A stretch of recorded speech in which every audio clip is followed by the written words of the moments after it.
Welcome back to the deep dive. Our mission, as always, is to take a whole stack of source material, shake out the jargon, and give you something, really actionable. Exactly. And today, we are being very specific. We're diving deep into the ring-tailed lemur. But with a really practical goal. Right. This isn't just a biology lesson. We're essentially creating a little curriculum for you, especially if you're a parent of a foundation-age child. We're talking that crucial 4 to 6 year old range. Yeah, and we've pulled together lemur facts on adaptation, their social structures, and blended it with the core principles of early learning, movement, repetition, all that good stuff. And the sources are just wonderful. We've got biology, of course, but also these beautiful Malagasy folk tales that connect a behavior like sunbathing to a value like courage. So our whole goal today is to translate these dense facts into physical, engaging play that will actually stick with your child. Because we all know that just sitting and listening, it just doesn't work for this age group. They learn when they're moving and imagining. So we're turning lemur survival strategies into 8 activities you can do, well, right now. Okay, let's unpack this. Starting with the absolute basics. Where do these animals actually live? And what does that tell us about them? Well, the ring-tailed lemur is completely endemic to Madagascar, only there. Right. And what's really amazing is how adaptable they are. The sources show they don't just live up in the canopy. They're in dry forests, spiny scrublands, even rocky areas. So they're not always in the trees. No, and that's the key thing. While they're fantastic climbers, they actually spend more time on the ground than almost any other lemur. Huh. A ground-dwelling lemur.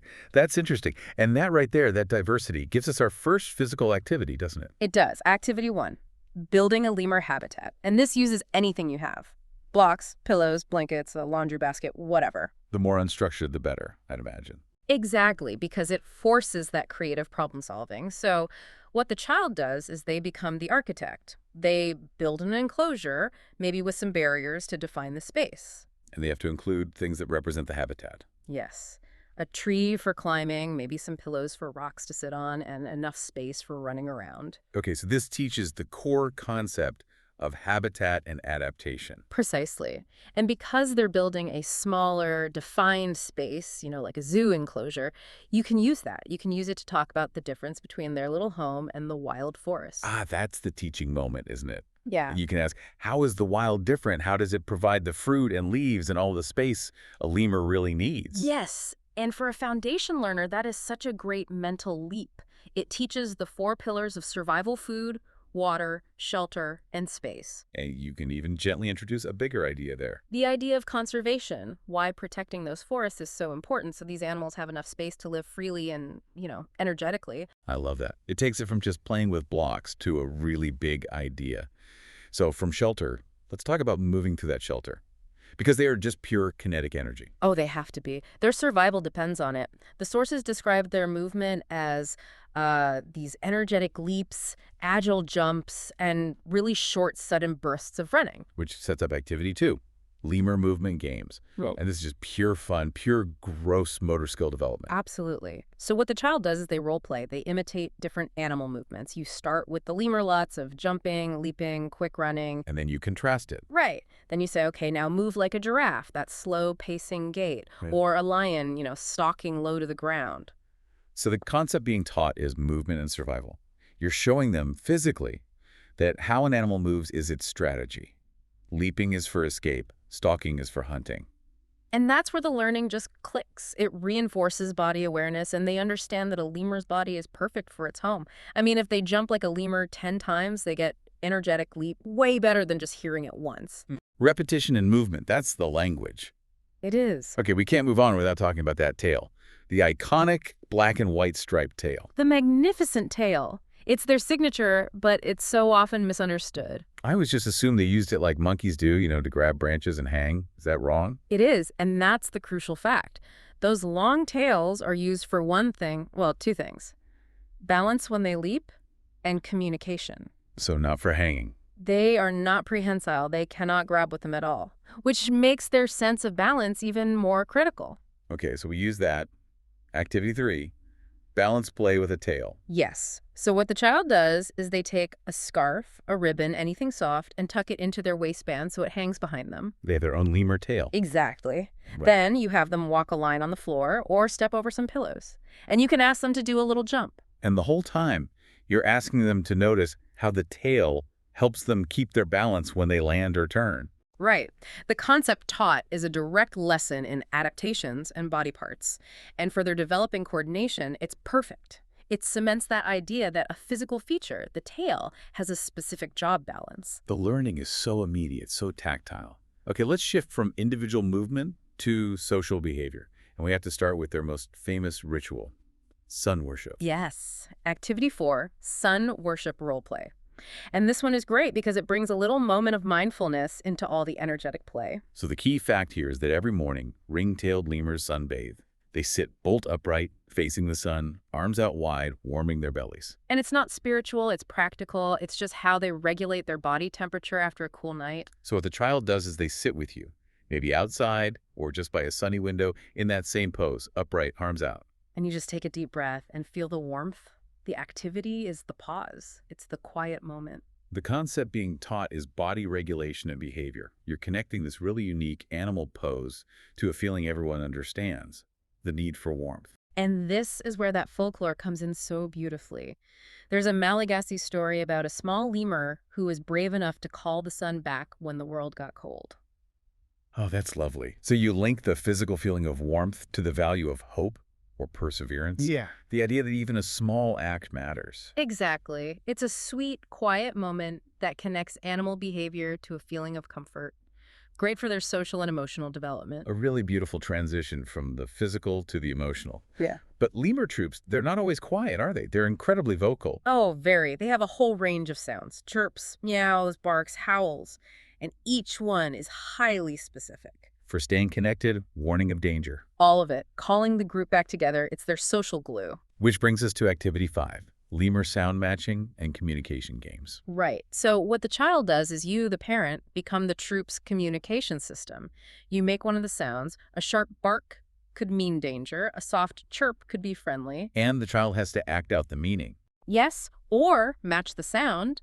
If you bark, maybe they freeze and look around. If you chirp, they come closer for a cuddle. The concept taught is communication for safety and bonding.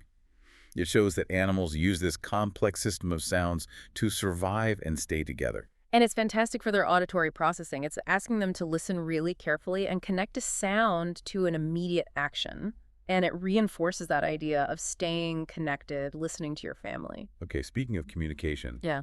they also communicate without sound. Yeah. We have to talk about the stink fights. We do. This sounds like a complete disaster for the living room. It sounds much worse than it is, I promise. So lemurs have scent glands on their wrists and chests. Their wrists. Yeah, their wrists. They rub them on branches to mark territory or show their mood. The males use this scent, waving their tails at each other in these disputes. Okay, so how do we turn that into activity 6? Right. Safe scent marking activities. Yeah. Without, ruining the furniture. Good question. The goal is just to engage their sense of smell.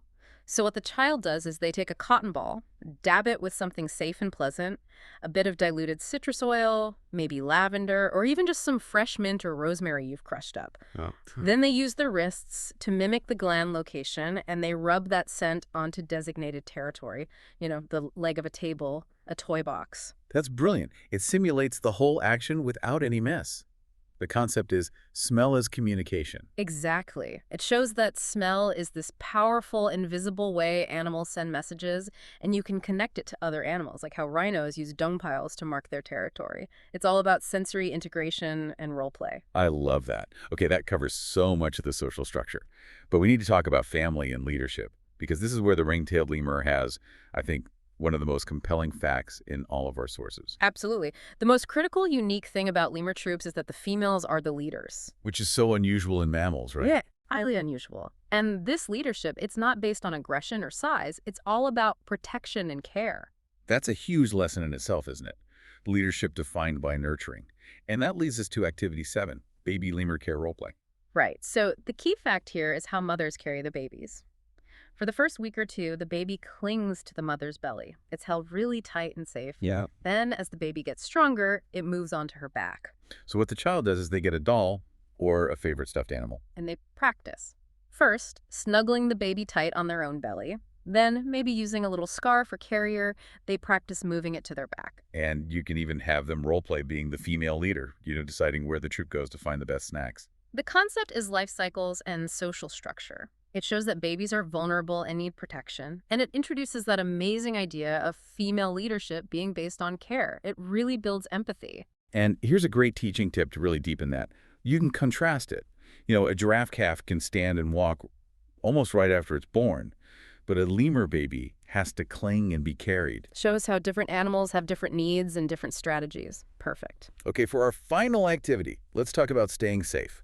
Activity 8, camouflage and safety hide-and-find games. So the key lemur fact is that they rely on group vigilance, those alarm calls we talked about, and, well, being able to jump away from danger really, really fast. So what the child does is they hide a small lemur toy, or even themselves, in places that mimic the environment, behind some pillows that are like rocks or under a blanket that's like a scrubland. And as they're hiding, you can talk about how the stripes on the lemur's tail might actually help them blend in the dappled light of the forest. It's a form of camouflage. The concept taught is safety in senses.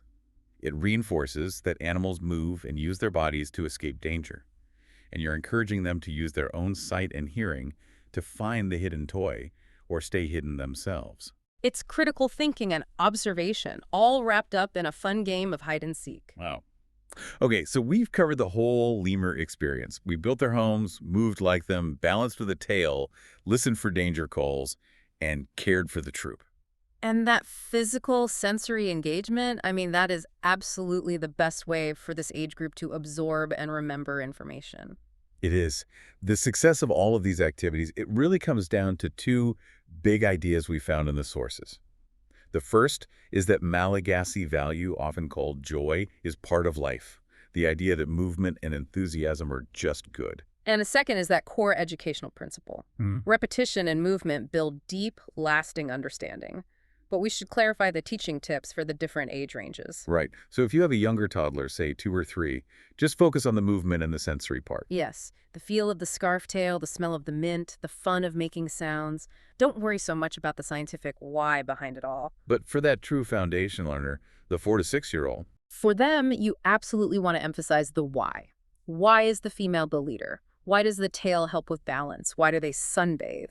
You have to connect the action to the reason. That's where the learning really sticks.